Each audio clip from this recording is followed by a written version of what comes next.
Good evening sir. Good evening बेटा, कैसे हो? Very good evening. हाँ जी, कौन कौन आ गए भाई? कनिष्का आ गई। Good evening sir. Very good evening dear, very good evening. और गुड इवनिंग। भव्या आ गई। Good evening sir. Good evening dear, good evening. Sunita Sahu. Good evening sir. Very good evening. Priyanka good evening. Renuka good evening sir. Suryakant, है ना? सब good evening कर रहे, सारे आ रहे हैं भाई। अच्छा, ये क्या आ गया? CS3X। अच्छा, वैल्यू सर कल का आंसर CS3 आएगा, XY दोनों। देखते हैं ना। अभी देखो, इस क्वेश्चन को करने में 99% बच्चे गलत होते हैं। अब आप देखना, आप गलत हो कि सही हो देखना, क्योंकि आप जो आंसर निकाल रहे हो ना, इसमें 99% बच्चा गलत होता है। सर मेरा भी CS3 है। देखते हैं, देखो अभी। अब सर सुनिए ना।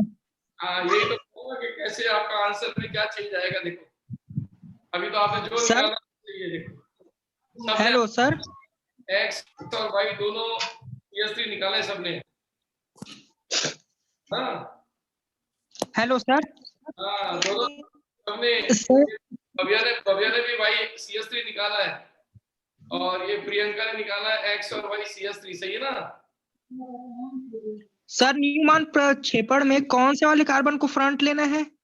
अब आपने क्वेश्चन पूछा ना, देखो यही तो सोचना था, यही तो इस क्वेश्चन की वैल्यू है, यही तो ब्यूटी इस क्वेश्चन की। एक बार आप इसको देखो अच्छी तरह कि कौन से वाले कार्बन को फ्रंट लेना था, इससे आप आंसर देखोगे चेंज आएगा देखना। तो चलो अपन प्रैक्टिस शुरू करें। Okay sir. चलिए, यस सर। कल मेरा क्वेश्चन था कि आपके सामने मैंने एक स्ट्रक्चर बनाया था,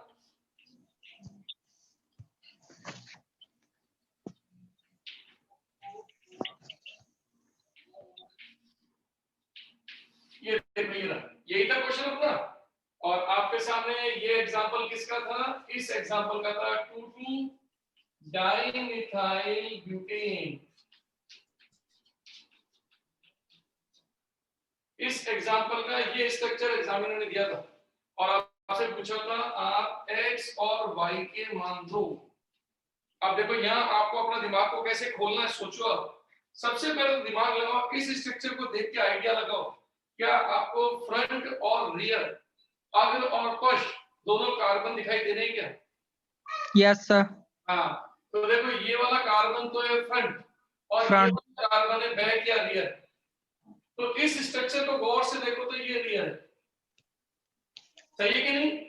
जिसके ऊपर देखो दो मैथिल आ रही है, देखो ये दो मैथिल मैं ऐसे कर देता हूं, देखो ये दो मैथिल।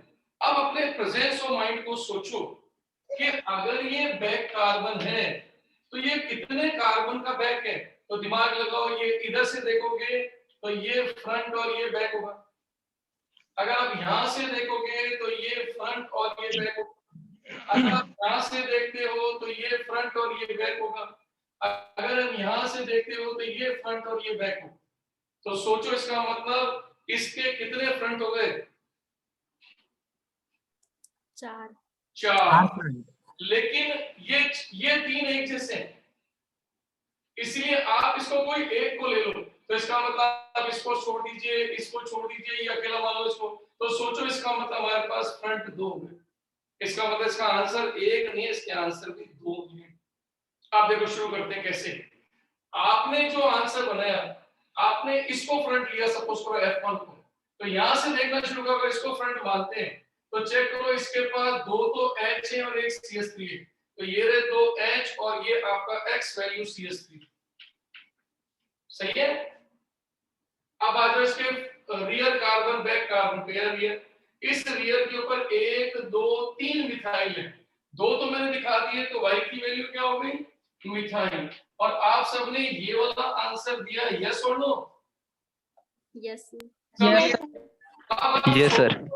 अब आप सोचो, अगर ये वाला फ्रंट होता या ये वाला फ्रंट होता या ये वाला फ्रंट होता, तीनों एक जैसी है, तो अब आप सोचो अगर ये फ्रंट होता तो इसमें कितने H हैं? 3। और आपके 2 तो मैंने दे रखे हैं, तो इस X की वैल्यू क्या हो जाती? X। H, तो इसका मतलब X बराबर H। अब आ जाओ रियर कार्बन पे, रियर, इस रियर के ऊपर देखो 2 मिथाइल और 1 इथाइल है, तो आपके 2 मिथाइल तो दे रखे हैं, तो Y की वैल्यू क्या होगी? इथाइल। ये लो सब आपका इथाइल। इसका मतलब आपका 1 नहीं 2 आंसर होंगे, ये दोनों ही सही आंसर। इसका मतलब आपके देखने का तरीका आपके आंसर्स के नंबर बढ़ाएगा। अब आप समझ गए होंगे कि जो मैंने कल क्वेश्चन दिया था आपको आईआईटी का, इस क्वेश्चन का आंसर 1 नहीं था, इसके आंसर 2 थे। x के और y के दोनों मान मैथिल भी हो सकते हैं, और x का मान h और y का मान एथिल भी हो सकता है। हेलो सर, हाँ जी बोलो बेटा। अगर कोई भी स्ट्रक्चर दिया हुआ है तो हम लोग को न्यू मान बना रहे हैं तो फ्रंट बैक किसी को भी ले सकते हैं? नहीं, आप देखो आपके एग्जामिनर ने आपको स्ट्रक्चर दिया ना, तो एग्जामिनर ने आपको रियर कार्बन ये दिया ना बैक, ओके। तो सोचो ये वाला बैक है, ये बैक है, अब ये कितनों का बैक बन सकता है? आप यहां से अपनी आंख लगाओगे तो ये फ्रंट ये बैक, आप यहां अपनी आंख लगाओगे तो ये फ्रंट ये बैक, आप अपनी आंख वहां लगाओगे तो ये फ्रंट ये बैक, और अपनी आंख इस कार्बन पे लगाओगे तो ये फ्रंट ये बैक। तो दिमाग लगाओ, ये तीनों तो एक जैसा आंसर देंगे, लेकिन ये तो आंसर डिफरेंट देगा, तो जितने तरह के डिफरेंस उतने तरह के आंसर होंगे। अब आप सोच के देखो, अगर मैं यहां पर इस जगह पर Cl कर देता, ये लो Cl, इस जगह पर CH3 कर देता हूं, और सपोज करो यहाँ Cl कर देता हूं, आगे यहाँ पर। अब आप देखो आपका आंसर में चेंज, अब इस समय ये रहा फ्रंट आपका H कितना है? एक ही तो है। इसका मतलब पेपर में एग्जामिनर यहाँ H नहीं देगा, फिर यहाँ पर क्या लिख के देगा? Cl। तो अब अगर एग्जामिनर ने यहाँ Cl कर दिया तो फिर तो फिक्स हो गया सब, यही फ्रंट है आपका, क्योंकि Cl दिखा दिया। तो एग्जामिनर अगर आपको दिखाता है कोई चीज तब तो वही चीज फिक्स होती है, लेकिन जब आपने H दिखाया था तो H तो इसके पास भी 2 थे और इसके पास भी 2 थे, इसलिए आंसर 2 हो गए। लेकिन अगर मैं Cl दिखाया था ये देखो यहाँ पर, तो भी मेरा आंसर एक ही हो जाएगा। इसीलिए बहुत सिंपल सा एग्जांपल सोचो कि एग्जामिनर आपको जो भी स्ट्रक्चर दिखाएगा, है ना, उसके बेस पे अपने को आंसर सोचना। तो क्या मैं होप करूं ये क्वेश्चन हमें सॉल्व कर पाएंगे? सर एक और दूं? सर सुनिए ना, मेरे को थोड़ा सा कंफ्यूजन है। बोलो बोलो। अगर कोई भी स्ट्रक्चर दिया हुआ है और अगर हम लोग बना रहे हैं न्यू मान का, मतलब वो जो भी ये 3D बना रहे हैं, तो उसे फ्रंट किसको लेना है, ये मेरा कंफ्यूजन है। फ्रंट और बैक खुद से देखो, ये देखो मैं दोबारा आपको एक नया स्ट्रक्चर देता हूं, ये देखिए।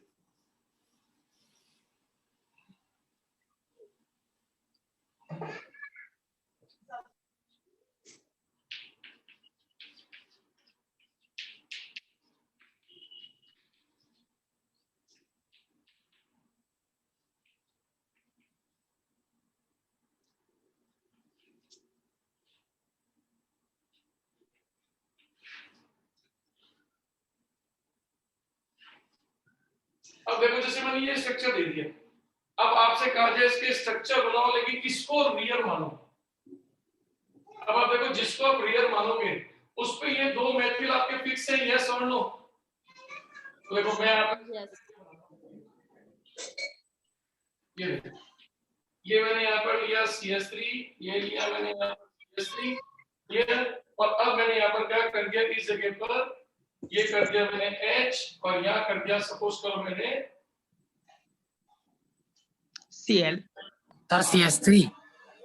नहीं, अभी फ्रंट कार्बन है ना, तो फ्रंट ये बैक कार्बन, तो फ्रंट कार्बन में मैंने ले लिया यहाँ पर एक CH, और एक मैंने लिख दिया यहाँ पर CH3, और एक मैंने कर दिया यहाँ पर X, है ना, और यहाँ पर अगर आपका लेते हैं तो ये CH3 और ये कर दिया Y। अब आप सोचो मैंने ये स्ट्रक्चर दे दिया आपको, और मैंने आपसे कहा बताओ इस समय आपने कहां से देखा, तो आपको आइडिया लग जाएगा। देखो कैसे लगेगा आइडिया समझना। आप ये चेक करो, ये रियर कार्बन ये, तो ये रहा रियर कार्बन, ये रहा R, और ये रहा फ्रंट। अब फ्रंट वाले के पास क्या क्या है, एक तो देखो CH3, तो देखो ये आपका एक फ्रंट की CH3 है, तो सोचो अगर आप इसको फ्रंट लेते हो तो इसके पास CH3 आएगा कि नहीं आएगा? आएगा। तो इसका मतलब यही फ्रंट है। अगर आप इसको फ्रंट लेते तो क्या इसके पास CH3 आता क्या? No no sir. आप नहीं। यहाँ पे देखो तो नहीं। यहाँ पर इसके पास कितने H आते हैं? 3 3 सॉरी, इसका मतलब यहाँ से एग्जामिनर नहीं देगा। फिर आप यहाँ से देखना शुरू करो, इसको फ्रंट मानो। तो इसके पास H, ये आपका H, लेकिन क्या इसके पास CH3 है क्या? No sir. नहीं है सर। यहाँ से भी आप नहीं देख रहे, फिर यहाँ से अपनी निगाह रख के इसको फ्रंट मानो। अब आप देखो इसके पास कितने H हैं? 3H 3। क्या इस फ्रंट वाले के पास 3H है क्या? नो इसका मतलब आपने कंफर्म कर लिया, आप यहीं से देख रहे। अब आप अपनी x और y की वैल्यू एक ही बताओ, क्योंकि आपको फ्रंट एक ही तो मिला। अब आपका आंसर क्लियर हो गया। अब आप चेक कर लो, इसको फ्रंट मानते हुए चेक करो, ये रहा फ्रंट। इसके पास एक CH3 है, इसके पास एक H है, तो सोचो इस x की वैल्यू क्या बनी? CL ये CL इसका मतलब ये CL। अब बैक साइड आ जाए, ये रहा बैक साइड। इस बैक साइड पे कितने CH3? ये रहे 2। तो फिर इस ये जो वैल्यू बची, ये किसकी वैल्यू हो गई? y की। तो देखो आपकी y वैल्यू ये, इसका मतलब इसका आंसर केवल 1 है। अब समझ में आ गया आंसर? सर एक बार फिर से। ये फ्रंट पे डिपेंड करता है, जितने फ्रंट अलग अलग होंगे उतने आंसर बनते चले जाएंगे। सर प्राथमिकता के हिसाब से भी देखते हैं क्या? किसके बेटा? प्राथमिकता के हिसाब से? नहीं, कोई प्राथमिकता नहीं, स्ट्रक्चर साफ है ना। इसने साफ ही दिखा दिया कि रियर के ऊपर महत्व है, इसका मतलब इसको रियर मानना ही पड़ेगा। अब एक सिंपल सा दिमाग है, आपको 2 ही कार्बन देखने, एक फ्रंट और एक रियर। रियर आपको दे दिया, ये रहा रियर। तो अगर ये रियर है तो सोचो इससे जुड़ा हुआ ये, इससे जुड़ा ये, इससे जुड़ा ये, इससे जुड़ा ये, तो रियर जिससे जुड़ेगा वो सब फ्रंट होंगे।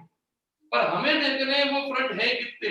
आपने मना कर दिया सब ये फ्रंट नहीं हो सकता, क्योंकि फ्रंट वाले कार्बन से मैच ही नहीं कर रहा। आप देखो इस फ्रंट पे 3H है, आपके फ्रंट पे 3H नहीं है, देखो आपका CH3 आ गया। इसका मतलब आपको वही फ्रंट लेना है जो उसको सही मान लो।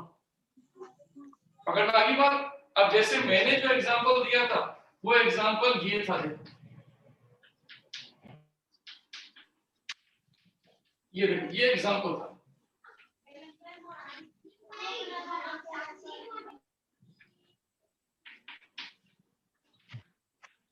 अब आप देखो ये एग्जांपल था।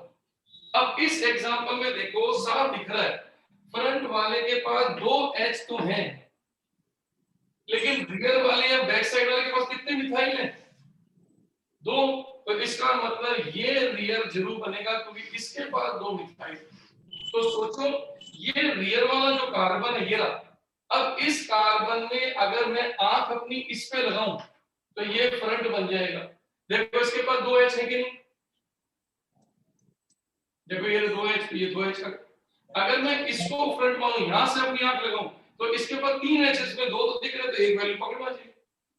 मैं यहां से देखता हूं तब भी देखो 2H और 1H, इधर से निकाल डालता हूं तो सोचो इसके अंदर ये तीनों तो एक जैसा आंसर देंगे, लेकिन ये अपना आंसर डिफरेंट देगा। तो कितने फ्रंट से डिफरेंट आंसर आ रहे हैं?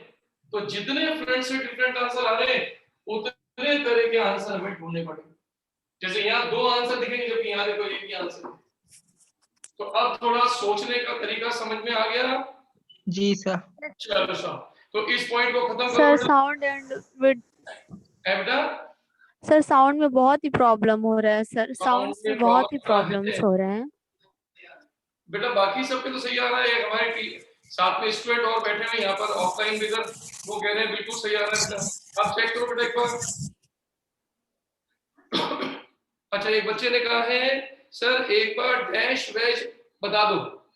ठीक है, डैश वेज बताया सर डैश मैक्सिमम कितने कार्बन को 3D में प्रदर्शित कर सकते हैं? क्या बेटा? डैश वैश में मैक्सिमम कितने कार्बन को 3D में प्रदर्शित? जितने मर्जी हो सबको कर सकते हो, अपनी चॉइस। हम तो एक को करते हैं, आप 2 को दिखाओ, कर सकते हैं हम लोग। बेटा तो आप सारे sp3 को दिखा सकते हो, दिखाना चाहो तो। एग्जामिनर की चॉइस है, वो सारे sp3 कार्बन को डैश में दिखाते हैं।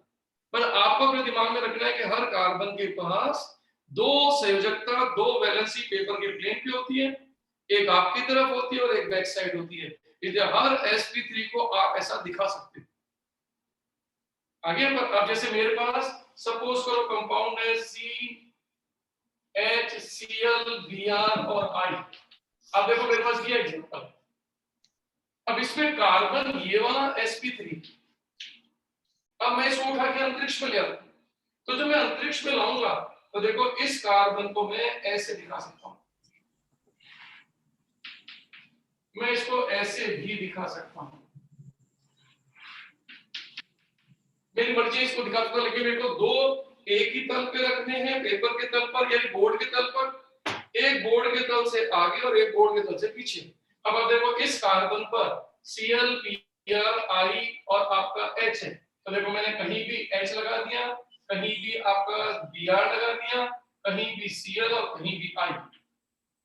अब इससे मैंने प्रूव कर दिया कि मैं इसको आपको कैसे दिखाना चाह रहा हूं। मैं इस मॉलिक्यूल को ऐसे दिखा रहा हूं कि Cl आपकी तरफ आ रहा है, Br पीछे जा रहा है, H और I एक ही कार्बन के प्लेन के ऊपर बैठे हैं। अब इसी अणु को चाहूं तो मैं ऐसा दिखा दूं, और मैं कैसे, यहां पर मैंने लगा लिया Br, यहां लगा लिया मैंने Cl, यहां लगा लिया मैंने H और यहां लगा लिया I। अब देखो यही का यही अणु ऐसा भी हो सकता है। तो डैश एंड वेज को दिखाने के लिए दो संयोजकताओं को, दो प्रतिस्थापियों को, दो सब्स्टिट्यूएंट को पेपर के प्लेन पे रखना पड़ता है। एक पेपर प्लेन के बाहर आता है, एक पेपर प्लेन के पीछे आता है। अब सपोज करो एग्जामिनर ने ऐसा लिख के दे दिया CH3CH2Cl। अब आप देखो ये वाला कार्बन भी sp3, ये वाला कार्बन भी sp3। अब इस कार्बन को अगर मैं बनाऊं तो देखो ये रहा कार्बन,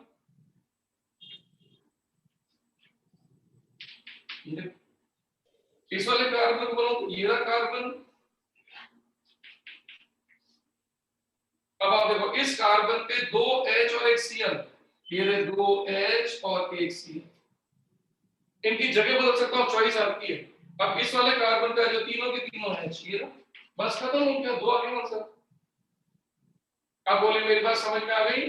तो जिसको डैश एंड वेज की प्रॉब्लम थी तो क्या क्लियर हो गई? तो लिखा हुआ है सर कहीं भी जोड़ सकते हैं, यस हम कहीं भी जोड़ सकते हैं बेटा, किसी भी संयोजकता को कहीं भी जोड़ लो, कोई फर्क नहीं पड़ता। कार्बन की चतुसंयोजकता के ऊपर ये आना चाहिए, टेट्रा वैलेंसी पे आना चाहिए। चलिए सर अपन इसको यहाँ पर ड्रॉप करते हैं बेटा। हमारा बेसिक का पहला लेवल कंप्लीट हो गया। आज मैं बेसिक का सेकंड लेवल लेने जा रहा हूँ जो बहुत ही इंपॉर्टेंट है। तो हेडिंग डाल लीजिए, बताता हूँ मैं क्या करने जा रहे हैं।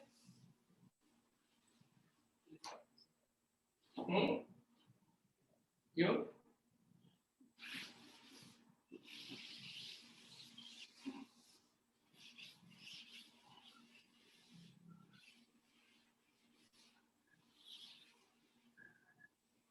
यस डियर, अब देखो आज अपन एक बहुत ही महत्वपूर्ण कार्य करने जा रहे हैं, इसको बहुत अच्छी समझना। अगर आपने इस काम को ढंग से समझ लिया तो सोचिए आपकी ऑर्गेनिक केमिस्ट्री की 80% प्रॉब्लम सॉल्व हो जाएगी। इसको अगर समझ लेते हो तो आपको खेलना आ जाएगा।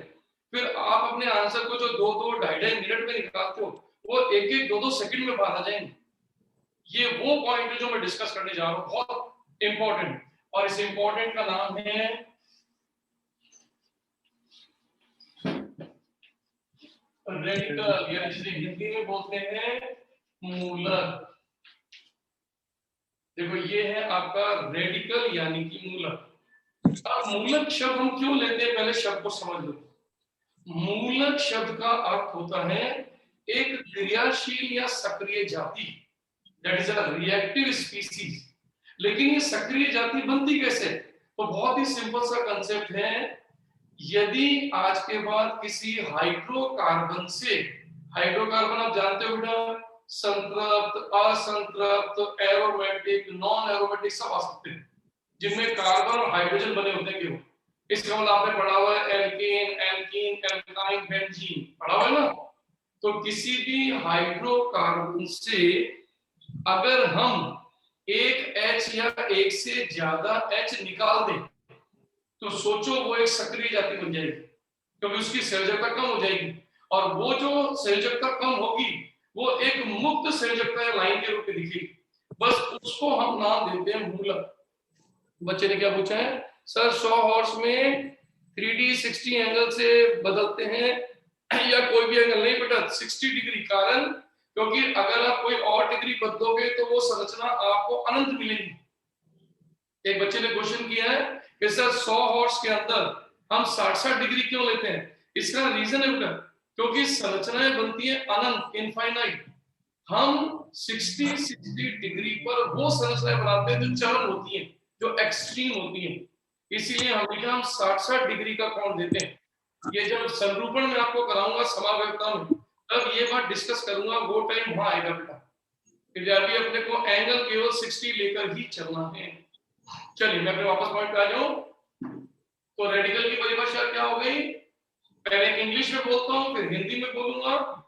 रिमूवल ऑफ वन और more than one hydrogens from any hydrocarbon, then formation of reactive species, and that reactive species is radicals।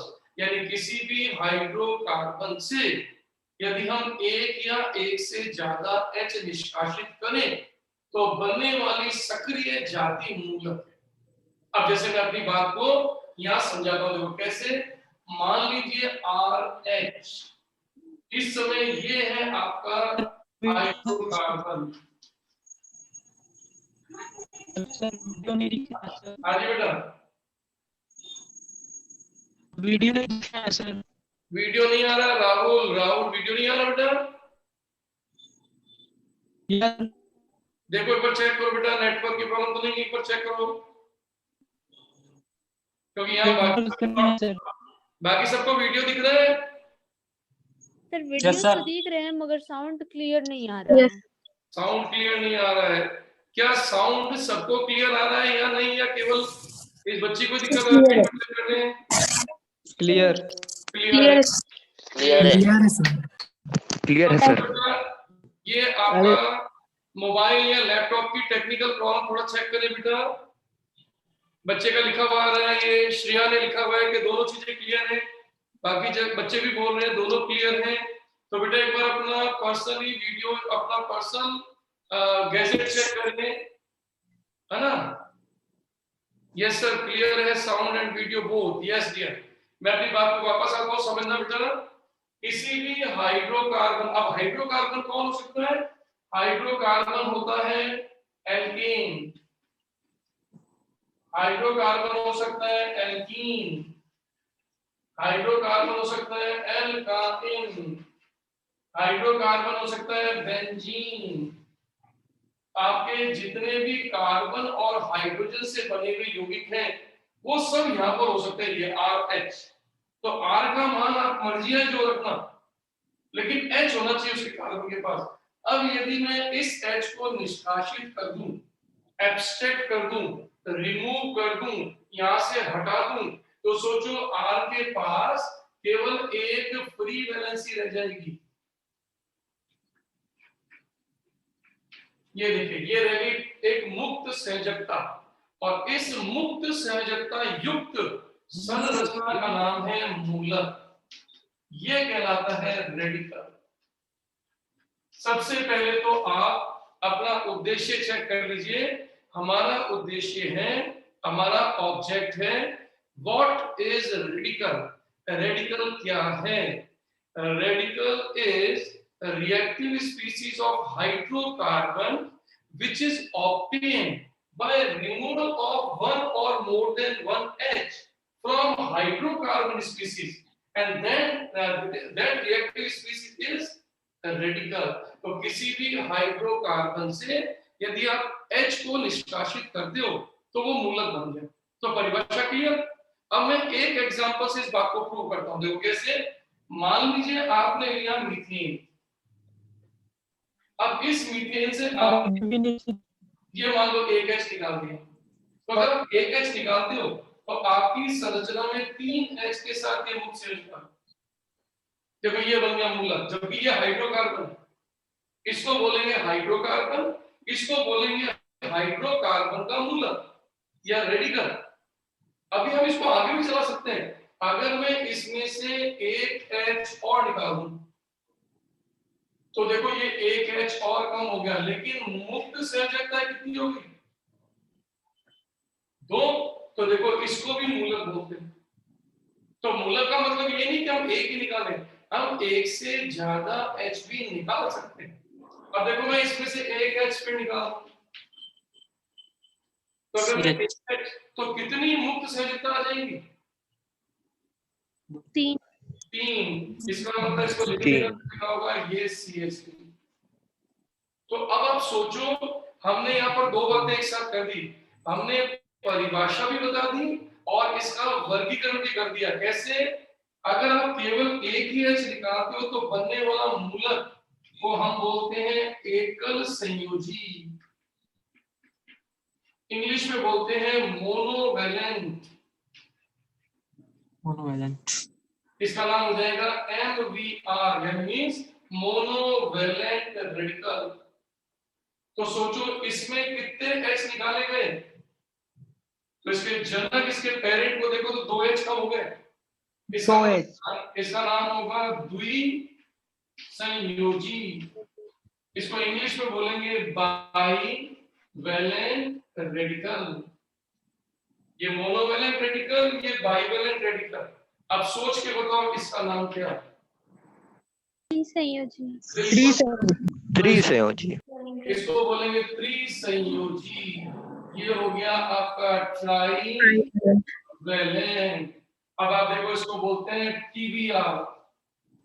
तो अब आप सोच के बताओ, आपके सामने दो उद्देश्य पूरे हो गए, मूलक या रेडिकल की परिभाषा और वर्गीकरण। वापस से रिपीट करता हूं, if any hydrocarbon which release one or more than H, then it will be converted into radical। यानी आज के बाद किसी हाइड्रोकार्बन को एक या ज्यादा H निकालने पड़े तो वो मूलक बनता चला जाएगा। यदि उसने एक H निकाला है तो MVR, उसने 2H निकाला है तो BVR, उसने 3H निकाले हैं तो PBR। अब सर वीडियो नहीं आ रहा है सर। बेटा वीडियो नहीं आ रहा है सर। वीडियो नहीं आ रहा है? किसका वीडियो नहीं आ रहा भाई? मेरा सर राहुल बेटा, ये तो एक बार अपने को बेटा अपना है तो एक बार से रिकनेक्ट करो अपने आप को बेटा। कई बार कर लिया सर, नहीं आ रहा है। ये कैसे गड़बड़ होगी बेटा? क्योंकि इधर से बेटा ऐसा कुछ भी नहीं है, क्योंकि यहाँ से अगर मेरा वीडियो होता सबको नहीं दिख रहा होता तो मैं यहाँ से कनेक्शन चेक करता। तो एक बार आप चेक करो बेटा, हो सकता है आपकी पर्सनल प्रॉब्लम है। क्योंकि यहाँ पर जो हमारे स्टूडेंट बैठे हैं, मेरे पास 2-3 स्टूडेंट बैठे हैं यहाँ पर, वो सब कह रहे हैं कि सर हमारा हो रहा है। तो मेरे हिसाब से बाकी सबको अच्छा हिंदी में भी दुर्गेश कह रहा है हिंदी में बोलो बेटा। हिंदी में मैंने बोला है बेटा कि किसी भी हाइड्रोकार्बन से यदि हम एक या एक से ज्यादा H निकालें तो बनते हैं मूलक। यदि एक H निकालो तो एकल संयोजी, 2H निकालो तो द्विसंयोजी और 3H निकालो तो त्रिसंयोजी। अब हम अगले स्टेप पे आते हैं बेटा। यहाँ तक सबको समझ में आ गया? हटा दूं? यस। चलो सर, तो ये हटा रहा हूं मैं पहले। Sir excuse me sir. हाँ बेटा। सर स्क्रीनशॉट लेना है, एक्चुअली स्क्रीनशॉट लेना है सर थोड़ा सा। ओके सर, हो गया। चलिए सर, अब हम इसके बाद जब ये काम कंप्लीट कर लें, अब हम इसको स्टेप बाय स्टेप बढ़ाते हैं कि हम पेपर में इसको कैसे सॉल्व करेंगे। तो चलिए सर, मैं इसको एक बार यहाँ से हटाता हूँ।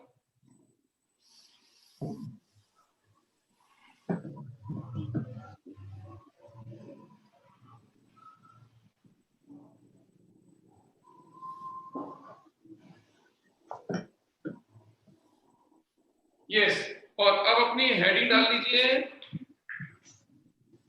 अब की बार हेडिंग डाल लो MVR। बोले बेटा MVR का मतलब क्या हो गया? Monovalent radical. पहला पॉइंट, एकल संयोजी मूलक। इसकी परिभाषा दिमाग में लाओ फटाफट। किसी हाइड्रोकार्बन से कितने H निकालने केवल एक। किसी हाइड्रोकार्बन से बिल्कुल, आपका एक H निकालने से बनने वाला मूलक मोनोवैलेंट है। अब हम इस मोनोवैलेंट मूलक को समझने के लिए हम दो तरह के पदों का प्रयोग करेंगे। सबसे पहले स्टेप नंबर फर्स्ट डाल दो, इसको पूर्ण रूप से समझना है, इसकी ट्रिक को समझना है, तो पहले स्टेप को सीखो फर्स्ट। और ये फर्स्ट स्टेप क्या मैं समझाता हूं। पहला स्टेप है टू डिटरमाइन और calculate possible number of MVR by hydrocarbon. मैंने क्या लिखा है, मैं इसको हिंदी में भी बोलता हूं। मैंने बोला है कि किसी भी हाइड्रोकार्बन में कितने MVR बनने संभव है, कितने MVR बना सकते हो, देख सकते हो, संभावना को निकाल सकते हो, उसको कैलकुलेट करने का तरीका। तो आपका ये हेडिंग है, एकल संयोजी मूलकों की संख्या का निर्धारण करना, संभावित संख्या का निर्धारण करना। अब ये कैसे होता है इसको समझ लो। देखो मैं इसको तरीका बताता हूं, इस एग्जांपल से समझना। देखिए मैंने आपके सामने ये कंपाउंड लिया ब्यूटीन। अब मेरी इस ट्रिक को समझना बेटा, ये ट्रिक समझ जाओगे तो सारे आंसर अपने आप निकलेंगे। जब भी एग्जामिनर कोई भी हाइड्रोकार्बन दे दे, सबसे पहला काम क्या किया करो, इसकी डिग्री निकाला करो। तो सोचो इस यौगिक में ये 1 डिग्री है, ये 2 डिग्री है, ये 2 डिग्री है और ये 1 डिग्री। पहले तो चेक करके बता दो, क्या आपको कार्बन की डिग्री निकालना आता है क्या? No sir. Yes sir. हाँ सर, हाँ सर। अच्छे से देख लो। Yes sir. आज के बाद कोई भी कंपाउंड दिया गया तो उसके डिग्री निकाल लोगे? यस। देखो जैसे ले लिया, जल्दी से देख के मुझे बताओ या सोचो इस वाले में कौन कौन सी डिग्रीज है? सर 1 डिग्री और 3 डिग्री। 1 डिग्री, ये वाला भी 1 डिग्री और ये वाला भी 1 डिग्री और ये वाला 1 डिग्री और 3 डिग्री है। इसका मतलब आज डिग्री कोई सा भी हाइड्रोकार्बन दे दे, पहले डिग्री निकाल लो। तो करोगे जब डिग्री आपका 1 डिग्री के 2 है, इसको ढंग से समझना। 1 डिग्री के 2 है और दोनों के दोनों एक जैसे। आप कहोगे सर दोनों, क्योंकि देखो ये 1 डिग्री 2 डिग्री से जुड़ रहा है, तो देखो ये 1 डिग्री भी 2 डिग्री जुड़ रहा है। तो अगर कोई डिग्री समान, जुड़ती भी समान है, यानी हर सापेक्ष हर तरीके से वो समान है, तो उसमें से एक को मूलक बनाने में उपयोग करो, दूसरे को मत करो। कभी चाहे यहाँ से यहाँ से निकालो, चाहे यहाँ से, एक ही बात है। तो मेरी बात को मैं रिपीट करता हूँ।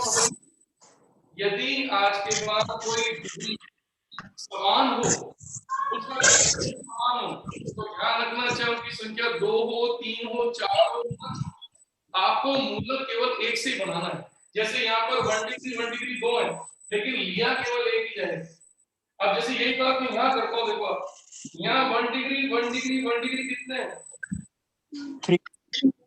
लेकिन देखो तीनों के तीनों कौन से सेम डिग्री से जुड़ते हैं? इसका मतलब तीनों समान है, तो तीनों समानों को किसी एक से मूलक बनाओ, बाकी 2 से नहीं। आगे बात समझ में? अब वापस ऊपर जा रहे हैं। अब देखो 2 डिग्री के कितने कार्बन है? 2। और चाहिए दोनों एक जैसे।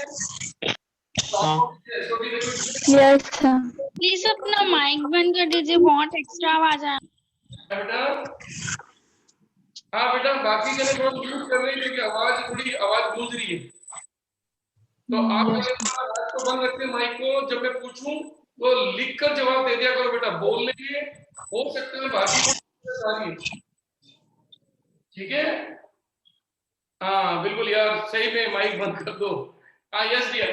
तो इसका मतलब आप चेक करो, 2 डिग्री के 2 कार्बन है, लेकिन दोनों एक जैसे हैं, क्योंकि ये 2 डिग्री 1 डिग्री 2 डिग्री और ये 2 डिग्री भी 1 डिग्री 2 डिग्री जुड़ा हुआ है। तो जब प्लीज माइक ऑफ कर दो ना, जो भी हो।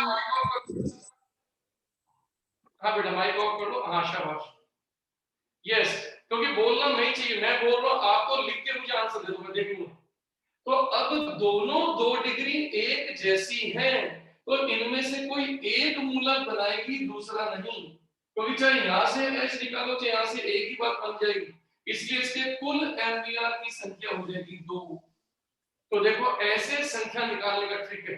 अब जैसे यही ट्रिक अपन यहाँ ले आए, तो 1 डिग्री 1 डिग्री 1 डिग्री 3, लेकिन 1 डिग्री से केवल एक लेंगे, और 3 डिग्री अकेला ही तो यहाँ से भी लेंगे, तो कुल मूलकों की संख्या यहाँ भी 2।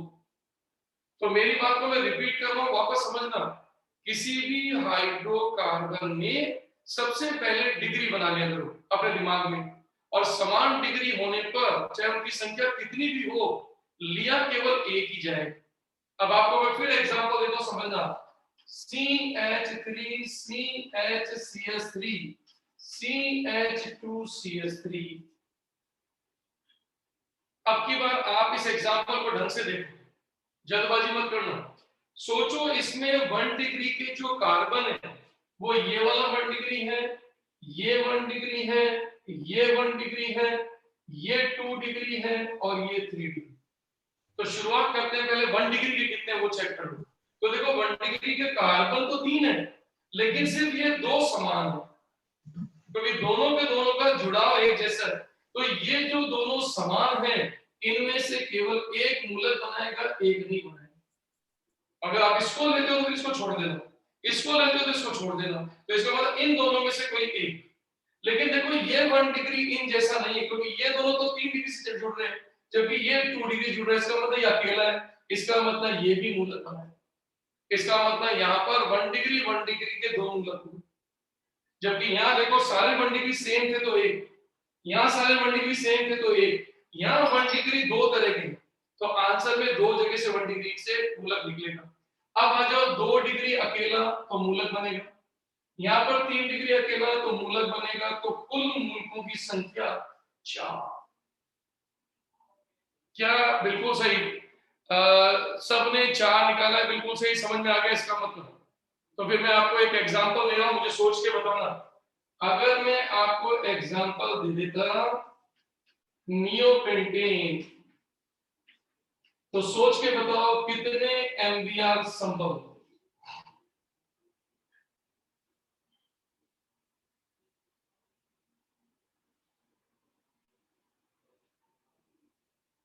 नियोपेंटेन में कितने एमवीआर संभव?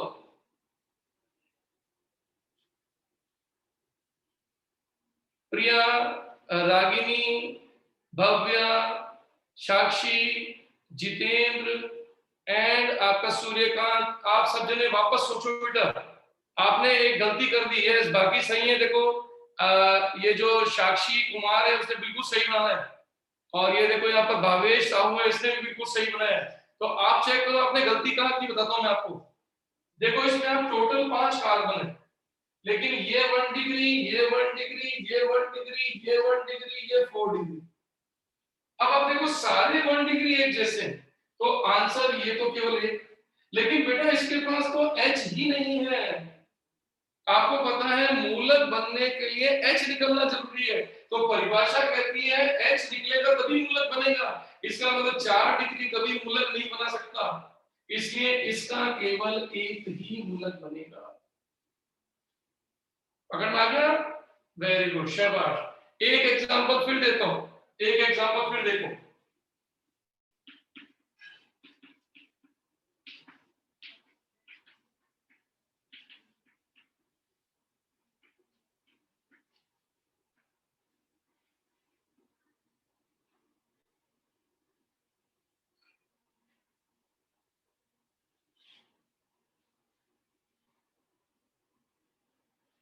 कितने एमवीआर बनेंगे इस दिए गए नॉर्मल पेंटेन के?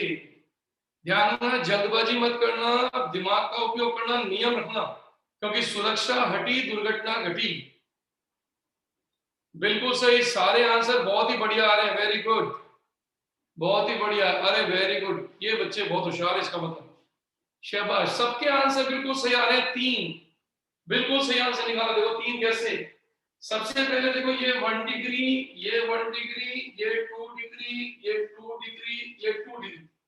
नियम बड़ा फिक्स है, 1 डिग्री डिग्री 1 डिग्री के दोनों एक जैसे, तो एक को ले लो, एक को कैंसिल। अब देखो ये सब 2 डिग्री है, लेकिन इस 2 डिग्री और इस 2 डिग्री में समानता है, क्योंकि इनका जुड़ाव एक जैसा है। इसका मतलब इन दोनों में से कोई एक, लेकिन ये 2 डिग्री आपका अलग है, इसीलिए इसका अलग मूलक बनेगा। तो बिल्कुल सही आंसर बनाया आपने 3, बिल्कुल सही आंसर है। इसका मतलब आपकी प्रैक्टिस हो गई। जब आपकी प्रैक्टिस हो जाए तो मैं आपको एक एग्जाम्पल का टेबल दे रहा हूं, वो टेबल आप नोट कर लो, उस टेबल की प्रैक्टिस आपको करनी है। तो मैं इसको हटा दूं बेटा, अगर स्नैपशॉट करना है तो स्नैपशॉट कर लो, नहीं तो फिर मैं इसको हटा रहा हूं यहां से।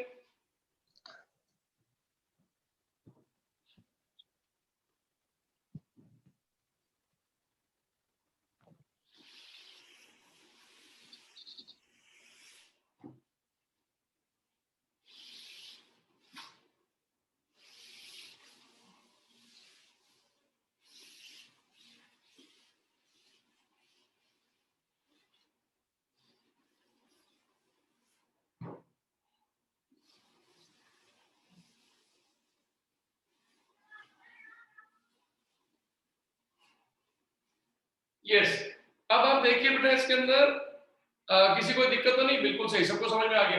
अब मैं आपको एक टेबल दे रहा हूं, इस टेबल का बहुत फायदा, इस टेबल को अच्छी तरह से नोट कर लेना।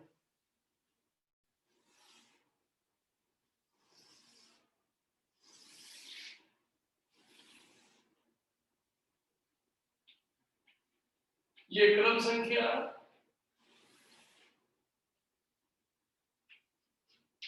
मॉलिक्यूलर फॉर्मूला,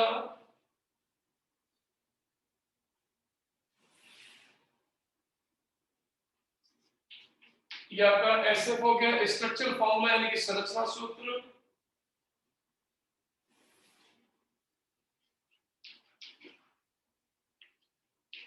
एमवीआर की संख्या यानी कि नंबर ऑफ मोनोवैलेंट रेडिकल।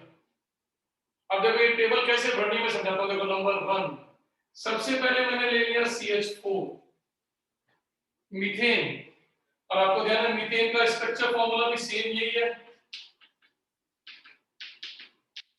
आपको बताना है कितने एमवीआर बनेंगे।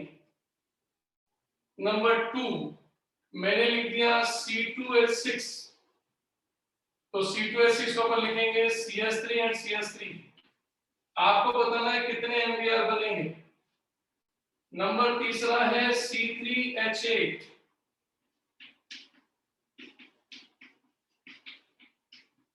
आपको बताना है कितने मूलक बनेंगे। नंबर 4 है C4H10, तो C4H10 की 2 संरचनाएं आती हैं, सीधी श्रृंखला लो तो नॉर्मल ब्यूटेन, और शाखल कर लो तो isobutane.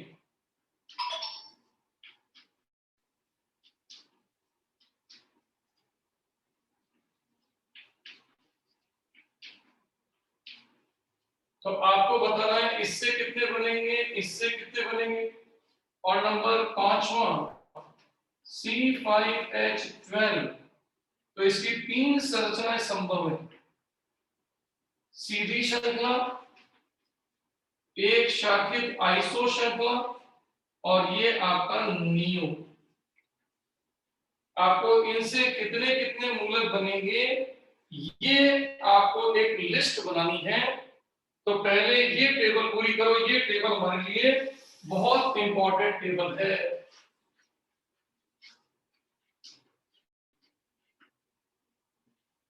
Very very very important table. तो ये टेबल आप पहले पूरी कीजिए।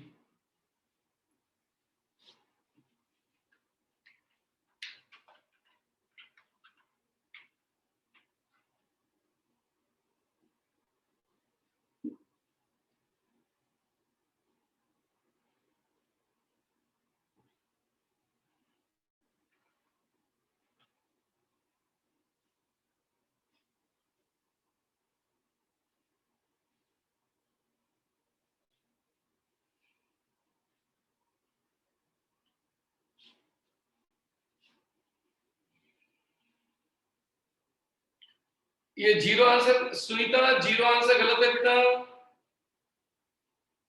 चेक करो, 0 आंसर नहीं आएगा।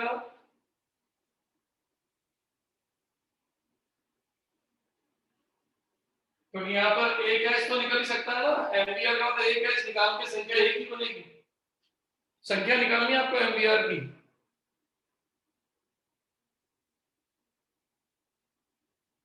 भावेश बिल्कुल सही, भावेश साहू ने अच्छा सही निकाला, सही नंबर है, शाबाश, गुड, वेरी गुड। नीरज इसको पूरा करो बेटा, नीरज पूरा करो। आपने केवल 3 का ही निकाला है, इसका निकाला है, इसका निकाला है, इसका निकाला है, इसका भी चेक करो दोबारा, है ना। तो पहले लिस्ट पूरी करो।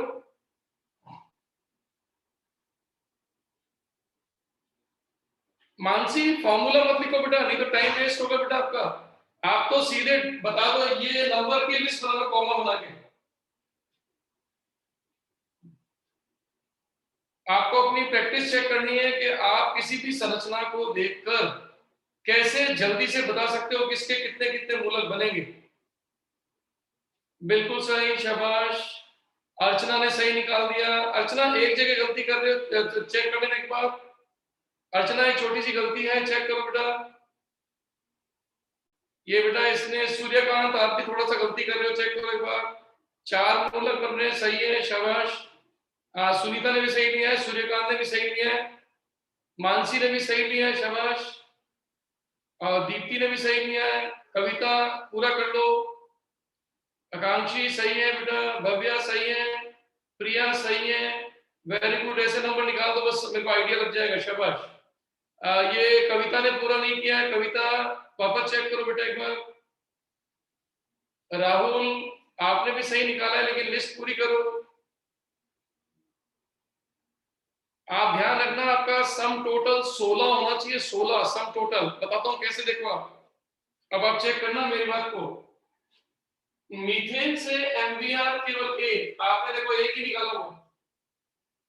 इसके अंदर चेक करोगे, देखो दोनों 1 डिग्री है तो कोई भी एक, लेकिन यहां चेक करो प्रोपेन के अंदर 1 डिग्री में से कोई एक, 2 डिग्री में से एक, तो यहां पर आंसर आएगा 2। नॉर्मल ब्यूटेन में से भी आपका आंसर होगा 2, आइसोब्यूटेन में भी आंसर होगा 2। अब यहां चीज सीखना, अब पेपर में अगर एग्जामिनर कहता है नॉर्मल ब्यूटेन के कितने एमवीआर, तो आप कहोगे 2। वो कहता है आइसोब्यूटेन के कितने, तो आप कहोगे 2। लेकिन अगर वो कहता है अणु सूत्र के कितने, तो फिर अणु सूत्र में दोनों जुड़ जाएंगे, तो यहां पर आंसर आ जाएगा 4। ये प्रश्न को पेपर में ढंग से देखना, अगर नॉर्मल ब्यूटेन दे रखा हो तो 2 ही आंसर आएगा, लेकिन अगर अणु सूत्र दे रखा हो तो ये दोनों जुड़ जाएंगे। अब जैसे देखो यहाँ देखो C5, इसको अगर देखते हो तो ये आपके 3, एक 1 डिग्री से, 2 डिग्री से, और यहाँ देखोगे तो 1 2 3 और 4, और ये आपका 1। तो इसका मतलब अगर एग्जामिनर नॉर्मल पेंटेन बोले तो 3, आइसोपेंटेन बोले तो 4, नियोपेंटेन बोले तो 1, लेकिन अगर वो अणु सूत्र बोल दे तो ध्यान रखना टोटल संख्या 8। अब देखो आपने ये चीज बिल्कुल सबने सही बनाई है। अब बताता हूं एग्जाम के पॉइंट ऑफ व्यू से, ये जो 8 है, ये वाले 8, ये हमारे लिए सबसे महत्वपूर्ण है, वेरी वेरी वेरी इंपॉर्टेंट।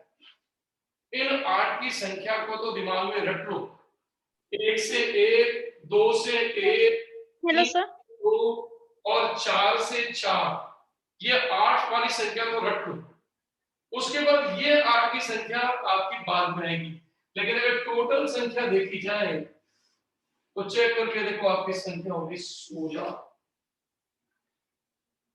अब ये टेबल जो आपने बनाई, ये टेबल हमारे लिए संख्यात्मक प्रश्न, नंबर बेस्ड क्वेश्चन के बहुत काम आएगी। तो मैं इसकी शॉर्ट ट्रिक दे देता हूं। शॉर्ट ट्रिक ये भी देखिए, ये शॉर्ट ट्रिक है। C1 C2 C3 C4 C5, C1 C2 C3 C4 C5, C1 का 1, C2 का 1, C3 के 2, C4 के 4 और C5 के 8। ये ये शॉर्ट ट्रिक वाला पॉइंट नोट कर लो, ये एकदम अच्छी से रख लो। इसका फायदा मैं आपको बताऊंगा कैसे आएगा, कैसे आपको अगर ये नंबर की लिस्ट याद रही तो कैसे समाव्यवता में 1 सेकंड में आप सारे आंसर निकाल लें। तो एक बार इसको नोट कर लीजिए और चेक कर लो, मैं इसको हटा दूं, यस और नो में आंसर दे दो। कंप्लीट कर लिया, स्नैपशॉट कर लो इसको अच्छी तरह से। सर ये फोर्थ वाले का 2 कैसे आएगा? फोर्थ वाले का ये वाला, इस वाले का देखना 1 का कि 2 का? 2 का। अब देखो यहाँ पर 1 डिग्री 1 डिग्री 1 डिग्री 3 डिग्री, ये तीनों 1 डिग्री एक जैसे हैं, ठीक है। इन तीनों में से कोई एक, और ये 3 डिग्री अकेला है तो ये आंसर आएगा 2, ये 2। Yes sir. चलो अब ये जो 16 रेडिकल या 16 एमवीआर मूलक हैं, इन्हें अपने दिमाग में अच्छी तरह से बैठा लो। प्रैक्टिस करने के लिए मैं भी नए एग्जांपल दे रहा हूं, लेकिन पेपर के हिसाब से ये इंपॉर्टेंट पॉइंट क्लियर होगी। मैं हटा दूं इसको? Sir 1 minute sir. अच्छा कर लीजिए।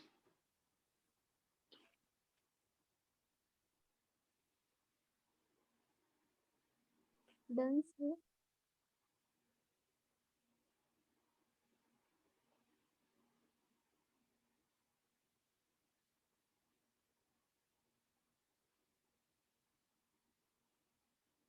यस डियर, रब कर दूं, हटा दूं? Yes, sir. Yes sir.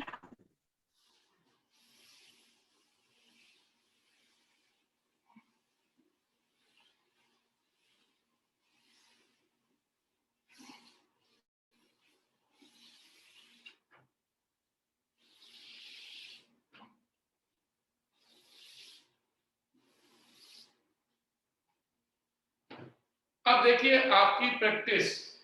अब मैं कुछ 4-5 एग्जांपल ऐसे दे रहा हूं जिनमें आपको संख्या निकालनी है, कितने एमवीआर निकलेंगे।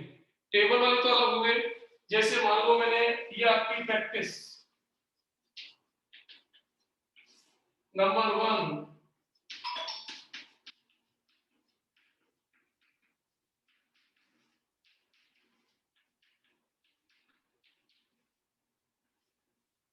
या एमवीआर की संख्या निकाल दो।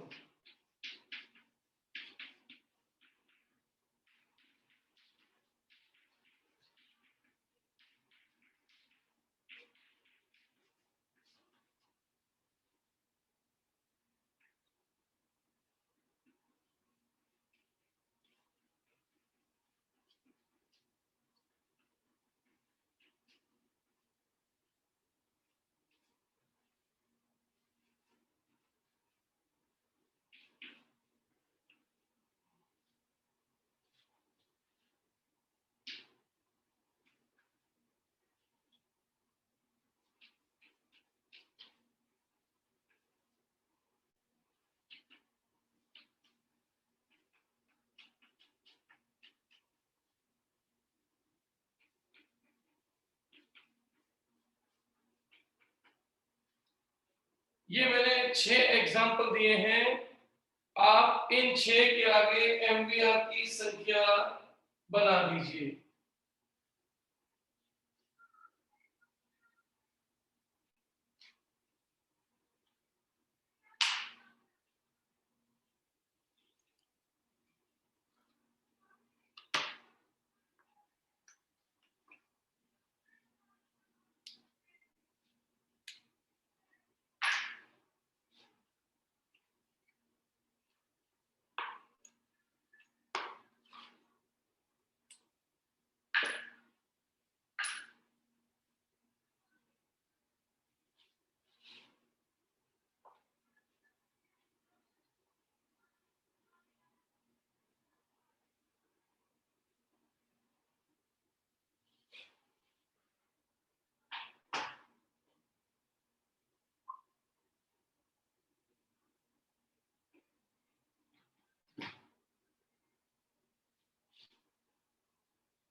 कर लिया? Very good. नीरज 3 और 4 का आपने आंसर निकाल लिया? 3-4 पूछना है। 3-4 आपने क्या लिखा बेटा?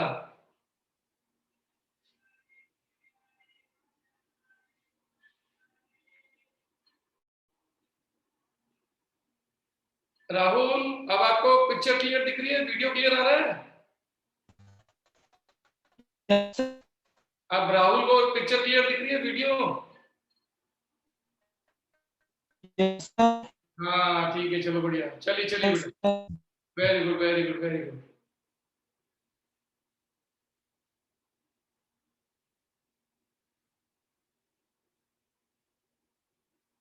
तो आपको चेक क्या करना है बेटा? आहुति आपने लिखा है आंसर 2 3। आपको ये बताना है इसके कितने, इसके कितने, इसके कितने, इसके कितने, इसके कितने, इसके कितने, सबके एमवीआर के नंबर ढूंढने आपको। तो टोटल 6 अंक आएंगे, 6 अंक। जैसे अगर मैं आपको हिंट दूं तो इस एक फर्स्ट वाले का अगर वो चेक करें तो देखो 1 degree 1 degree 1 degree 1 degree 3 degree 3 degree, तो चारों 1 डिग्री एक जैसे हैं तो 1, और दोनों 3 डिग्री एक जैसे हैं तो 1, तो इसकी टोटल संख्या होगी 2। तो पहला आंसर आपका आएगा 2। सही है, पहला आंसर आएगा 2। तो मानसी आपने पहला आंसर 3 लिखा, उसको चेक कर लो। ये 1 डिग्री के सारे एक जैसे हैं तो 1, 3 डिग्री के दोनों एक जैसे हैं तो 1, तो टोटल संख्या 1। अब जैसे इसको देखो आप, इसमें 1 degree 1 degree 1 degree 1 degree 1 degree 1 degree 4 degree 4 degree, तो 4 डिग्री का तो कोई रेडिकल होता ही नहीं, लेकिन 1 डिग्री सारे एक जैसे हैं, इसलिए आंसर सिर्फ 1। बेंजीन, आप चेक करो, बेंजीन का हर कार्बन एक जैसा है, देखो सब के सब 2 डिग्री और सब एक जैसे हैं, तो आंसर केवल 1।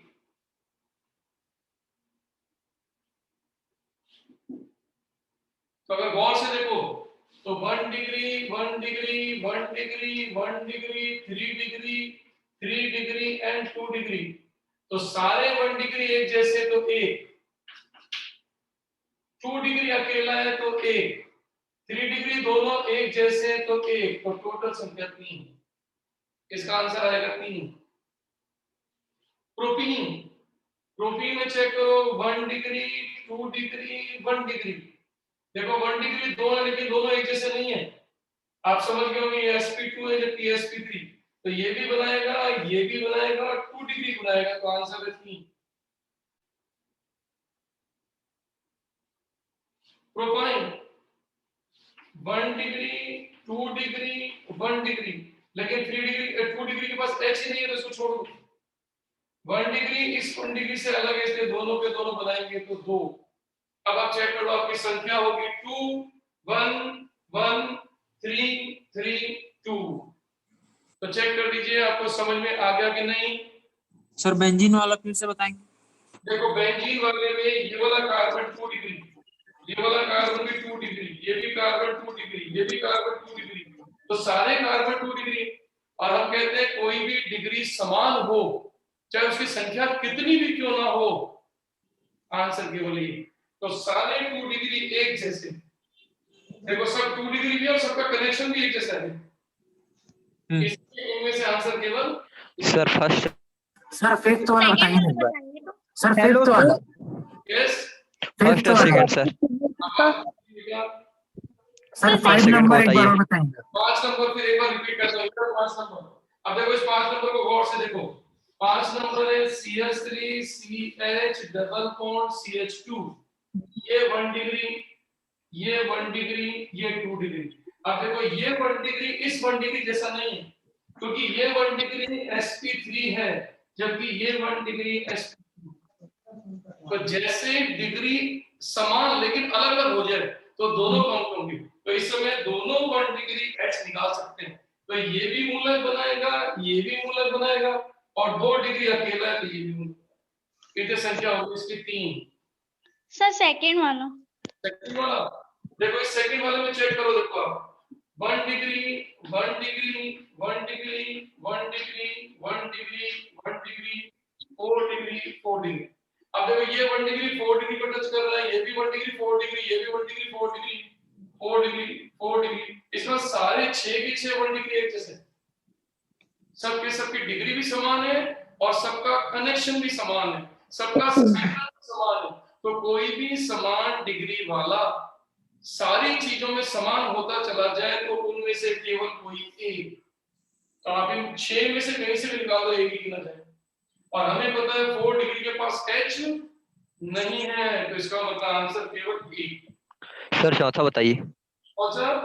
चौथा चौथा नंबर ये रहा, देखो चौथा नंबर वाले को मैं यहाँ बताता हूँ, देखो CH3 CH3 CH2 CH3 and CH3। अब देखो डिग्री बताओ सबकी, 1 degree 1 degree 1 degree 1 degree 3 degree 3 degree and 2 degree. सबसे पहले 1 डिग्री ले लो, कितने 1 डिग्री है? 4, और चारों का कनेक्शन देखो, ये 1 डिग्री 3 डिग्री से, ये 1 डिग्री 3 डिग्री से, ये 1 डिग्री 3 डिग्री से, ये 1 डिग्री 3 डिग्री से। इसका मतलब चारों एक जैसे हो गए, तो कोई एक। अब 2 डिग्री पे आ जाओ, 2 डिग्री अकेला ही है, ये सिलेक्ट कर लो। 3 डिग्री देखो 2 है, लेकिन दोनों एक जैसे हैं, ये जिन से जुड़ा हुआ है ये भी उन्हीं से जुड़ा हुआ है, इसका मतलब दोनों सेम है, तो कोई एक। तो 1 2 3, तो 3 आंसर हो गए। क्लियर हो गई? क्या लिखा हुआ है? डिग्री नहीं बना निकला 5 6 का बॉन्ड का। तो बेटा रजनी डिग्री बन गया क्या? देख लो 5 और 6 का, ये रहा 5। अब देखो 5 के अंदर देखो, ये वाला कार्बन केवल एक ही तरफ कार्बन जुड़ा है तो 1 डिग्री, ये वाला कार्बन भी एक ही तरफ से कार्बन जुड़ा है तो 1 डिग्री, लेकिन ये कार्बन दोनों तरफ से कार्बन से जुड़ा है तो 2 डिग्री। तो डिग्री तो पहले निकाल लिया करो। अब उसके बाद चेक किया करो समानता। तो 1 डिग्री समान नहीं है, क्योंकि ये 1 डिग्री sp3 है, ये 1 डिग्री sp2 है। तो जब आपका कोई भी डिग्री में भी समान हो, कनेक्शन में भी समान हो, संकरण में भी समान हो, तो कोई एक लेते हैं। जैसे देखो ये सारे 1 डिग्री एक जैसे, संकरण में भी समान है इसके एक, बेंजीन में देखो सारी डिग्री एक जैसे हैं और सब के सब संकरण में भी समान है तो केवल एक। तो अपन आगे बढ़े, चलिए। Yes sir. इसका मतलब हमारा पहला कांसेप्ट क्लियर हो गया। वापस से अपने उद्देश्य, अपने ऑब्जेक्ट को चेक करो। आज के बाद किसी भी हाइड्रोकार्बन को देखकर आप MBR की संख्या निकाल पाओगे, यस और no? Yes sir. Yes sir. पहला उद्देश्य कंप्लीट हो गया, ये हमारा पहला उद्देश्य कंप्लीट हो गया। Step number first complete. अब हेडिंग डाल लीजिए स्टेप नंबर सेकंड।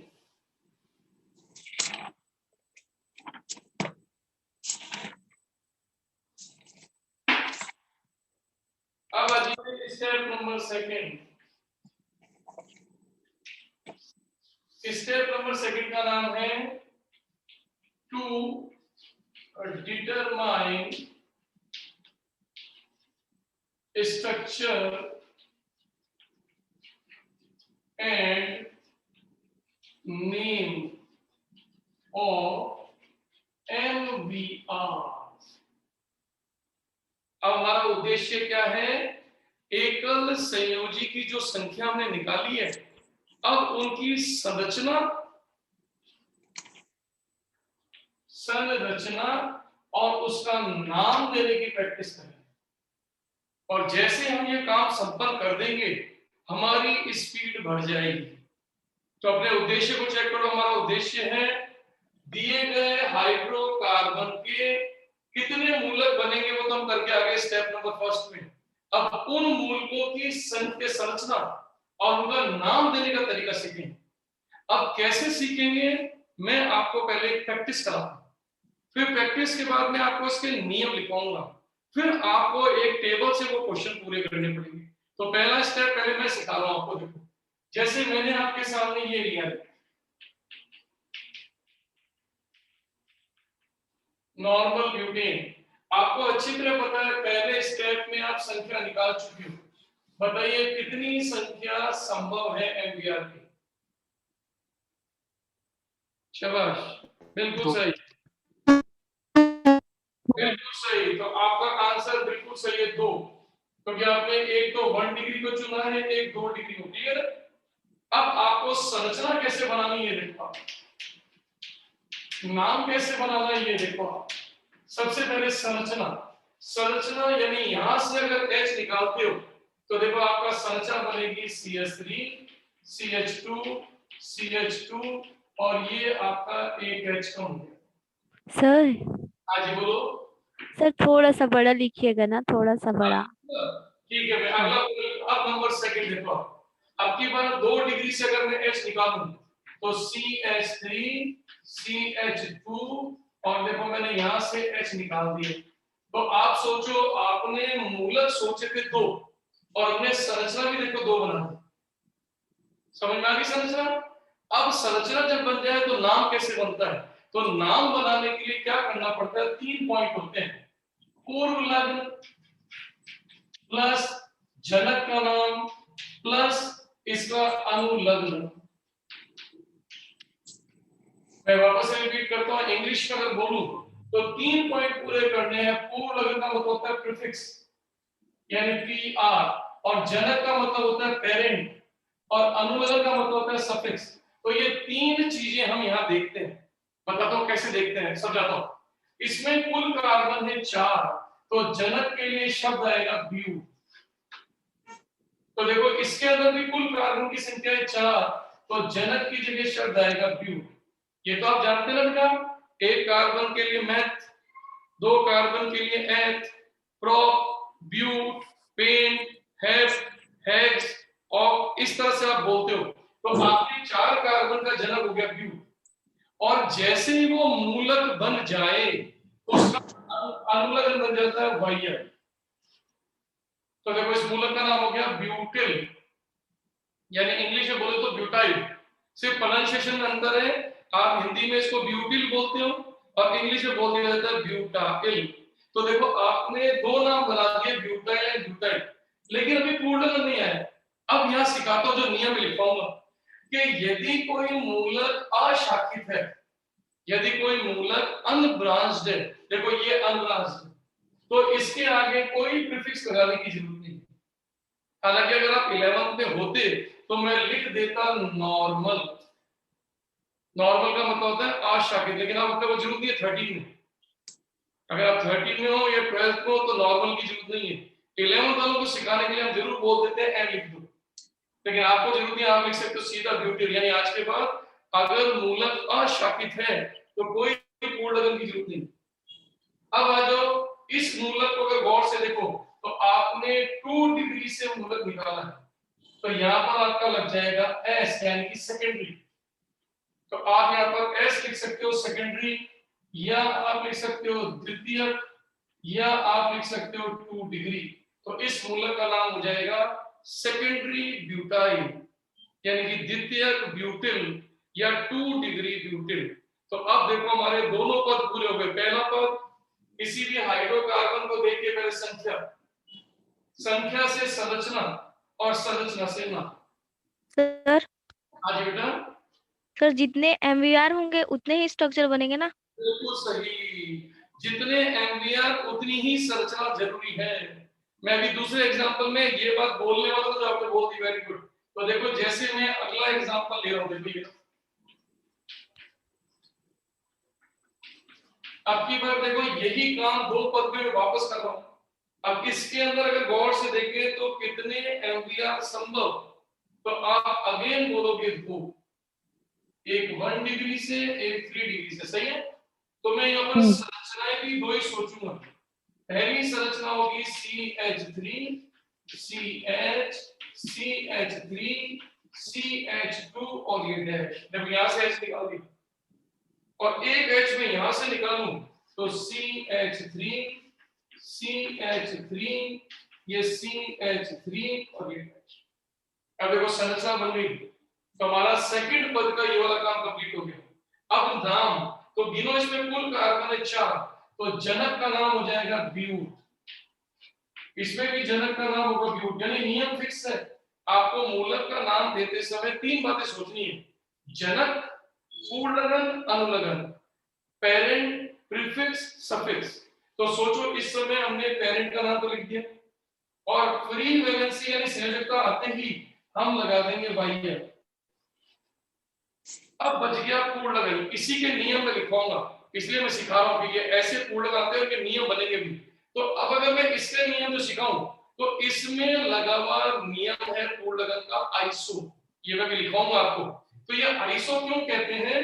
क्योंकि देखो इस कार्बन पर दो मिथाइल एक जैसे जुड़ गए, और आइसो का मतलब होता है समान। तो दो मिथाइल जब एक ही कार्बन से जुड़ जाए तो इस समूह को आइसो समूह कहते हैं। तो इसका पूर्ण लगन हो जाएगा आइसो। अब देखो इस मूलक का पूरा नाम बन गया आइसोब्यूटिल। समझ में आ गया? अब यहाँ पर अगर आप इसको गौर से देखो तो इसको आइसो नहीं कह सकते। क्यों? क्योंकि इसमें मिथाइल 3 आ गए। आइसो का नियम से 2 ही मिथाइल के लिए होता है। तो फिर इस समय कैसे देखेंगे अपन? डिग्री। तो इस समय ये 3 डिग्री पर मूलक प्रेजेंट है, तो इसके आगे लग जाएगा टी, यानी कि टर्सरी या सरी ब्यूटाइल। यस टर्सरी ब्यूटाइल, या फिर अपन बोलते हैं इसको 3 डिग्री का ब्यूटाइल। तो ये मैंने आपको हिंट दिया है, अभी नियम में लिखवाऊंगा।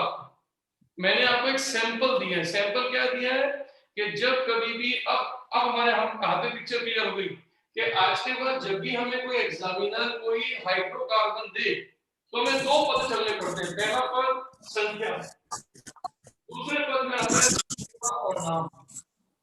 अब आपको संरचना और नाम में हमें सीखना पड़ता है पूर्ण लगन। तो पूर्ण लगन के नियम अब मैं आपको लिखवाने जा रहा हूँ।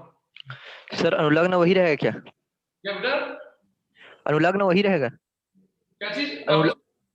अनुलग्न सेम ही रहेगा क्या बोल रहा? अनुलग्न सबका सेम है, जिसमें भी वाइयल का अनुलग्न फिक्स होता है। इसका मतलब हमें सीखना अनुलग्न के नियम में अनुलग्न का वाइयल फिक्स है और जनक लिखा है एच कहीं से भी हटा सकते। आपको पता है एच हम अगर ये यहाँ से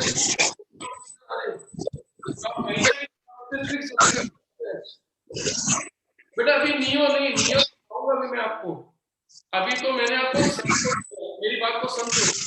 अभी माइक को म्यूट करो ना। कर दीजिए। सर सुनाइए। बेटा अभी डबल बॉन्ड सब के आएंगे, लेकिन अभी स्टेप बाय स्टेप।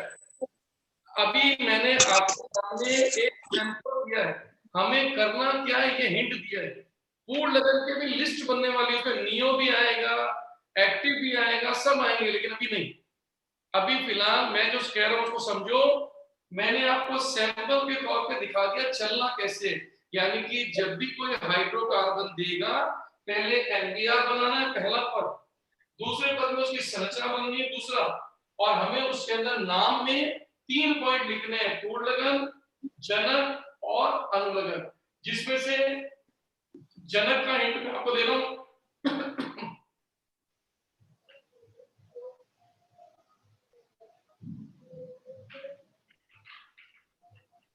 जनक का हिंट मैं दे रहा हूं कि एक कार्बन हो तो मैथ, 2 कार्बन हो तो एथ, ये आपको पता है बेटा, और सबके अनुलग्न वाइयल है।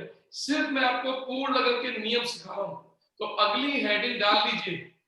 अब आपको मैं अपने पूर्ण लगन के लिए नियम सिखाने जा रहा हूं, तो अगली हेडिंग इसी के अंदर डाल दो और तो इसको हटा रहा हूं बेटा एक बार में।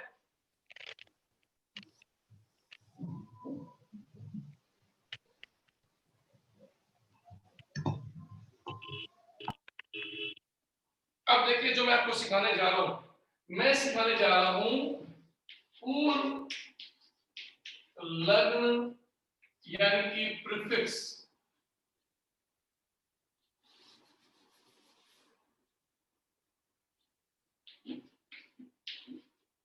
पूर्ण लग्न यानी कि प्रीफिक्स रूल। तो सबसे पहला number first rule, first rule लिख लीजिए बेटा इसके अंदर। मैं बोलता रहता हूं तो आप उसको समझ लीजिए। If chain or radical unbranched, यानी कि जब आपकी श्रृंखला या मूलक अशाखित हो, नो प्रीफिक्स, और एन प्रीफिक्स। अगर आपको लगता हो तो एन लगा सकते हो, अदरवाइज जरूरत नहीं है। तो पहला पूर्णलगन का नियम है कि यदि कोई मूलक अशाखित हो तो उसके आगे कोई भी पूर्णलगन मत लगाओ। अब आपको कैसे, जैसे मान लो for example CH3 CH2 CH2 CH2 CH2 dash, blur आ रहा है सर। ये मूलक आ गया मान लो। अब ये मूलक को नाम कैसे दोगे, नियम देखो आप। सबसे पहले कुल कार्बन कितने हैं, 5, तो 5 के लिए पेरेंट का नाम हो गया एन पेंटाइल। तो देखो ये तो हो गया पेरेंट का P, और सफिक्स, तो सफिक्स हो गया इसका YL, तो ये लगा दिया हमने YL। लेकिन ये आपका प्रीफिक्स, अब आप सोचो क्या इसमें प्रीफिक्स लगेगा क्या, तो आप कहोगे नो, तो आपका नाम बन गया सिंपल पेंटाइल। तो आज के बाद पहला नियम सीख लो कि कोई भी मूलक अशाखित हो तो कोई प्रीफिक्स लगाने की जरूरत नहीं, 3 में से एक चीज ये कम हो जाएगी। तो आज के बाद propyl, ethyl, pentyl, hexyl, butyl, ये जब जब बोले जाएं तो समझ जाना वो अशाखित है। पहला नियम कंप्लीट। अब आ जाओ second rule number second. Rule number second है, if prevalency present at 2 degree carbon, then Sec or S or 2 degree will be applicable. Sir Hindi में भी वापस लिखो बेटा एक बार। यदि मुक्त संयोजकता उपस्थित है कौन से डिग्री पर, 2 डिग्री पर, तो आप अपना द्वितीय पूर्णलगन लगा सकते हो।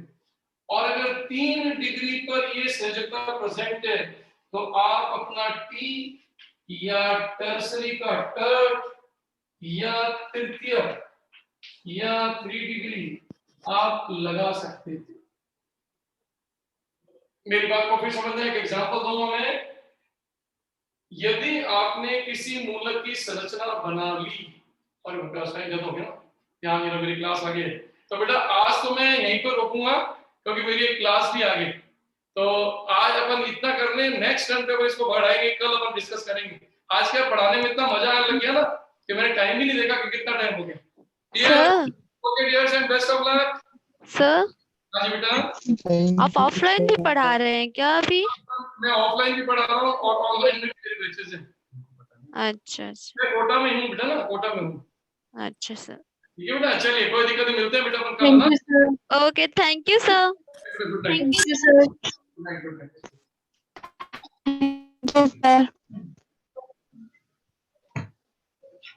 कोटा चढ़ा रहे हैं पता है।